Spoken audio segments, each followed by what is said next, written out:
Hoy les voy a hablar sobre las obligaciones y los contratos en el derecho romano. Vamos a comenzar definiendo qué son las obligaciones. Las obligaciones en el derecho romano nacieron para que los hombres siguieran un cierto tipo de conductas. Y en lo contrario, al no seguir estas, eran sancionadas y eran consideradas un delito. Esto las convertía en un deber jurídico. Mientras tanto, se puede definir un contrato como toda convención destinada a producir una obligación. Existen dos elementos importantes en las obligaciones en el derecho romano. Existe el sujeto y el objeto. Estas funcionan entre sí y no existirían las obligaciones si no fueran por estas. Las obligaciones se clasifican de la siguiente manera. Atendiendo a los sujetos, estas son ambulatorias, parciarias, mancomunadas o prorata, correales o solidarias. Atendiendo al objeto, divisibles, indivisibles, genéricas y específicas, alternativas y facultativas. Atendiendo al derecho del cual provienen, cives, honorarias, y atendiendo a su eficacia procesal. Estas son obligaciones civiles y obligaciones naturales. Fuente de las obligaciones. Se dice que estas se derivan de los contratos y de los delitos. Existen 4 clasificaciones de las fuentes de las obligaciones. Estas son contrato, cuasicontrato, delito y cuasidelito. El contrato se define como el acuerdo de voluntades entre dos o más personas que tiene por objeto producir consecuencias de derecho civil. El delito es un hecho contrario y es castigado por la ley. El derecho romano clasificó al delito como públicos y privados. El cuasicontrato era una obligación que nacía de un cuasicontrato.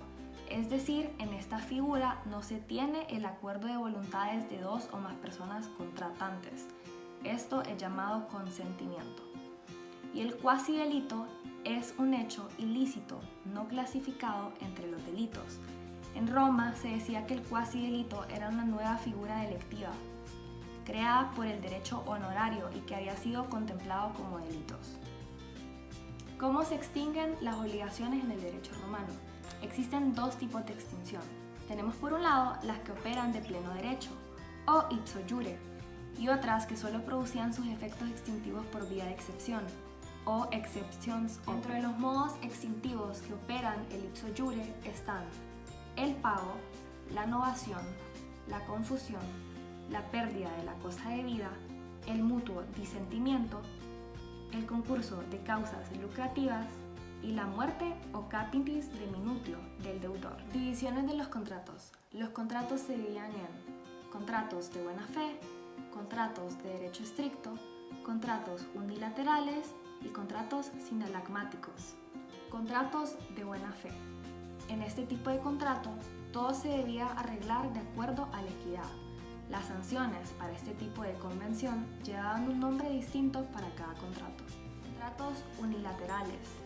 Estos nunca engendraban obligación más que un solo lado de las partes contratantes. Contratos sinalagmáticos son los que producen obligación de todas las partes contratantes. Pueden ser bilaterales o multilaterales. Elementos de los contratos. Tenemos 3 tipos de elementos: del dolo, de la violencia y del consentimiento. Objeto del contrato. Para que el contrato fuera válido, debía tener 2 objetos, el datio o el certum o incertum. Como conclusión, podemos ver que las obligaciones y los contratos funcionan entre sí. Estas eran sumamente importantes para el derecho romano. Muchas gracias por su atención, espero verlos pronto.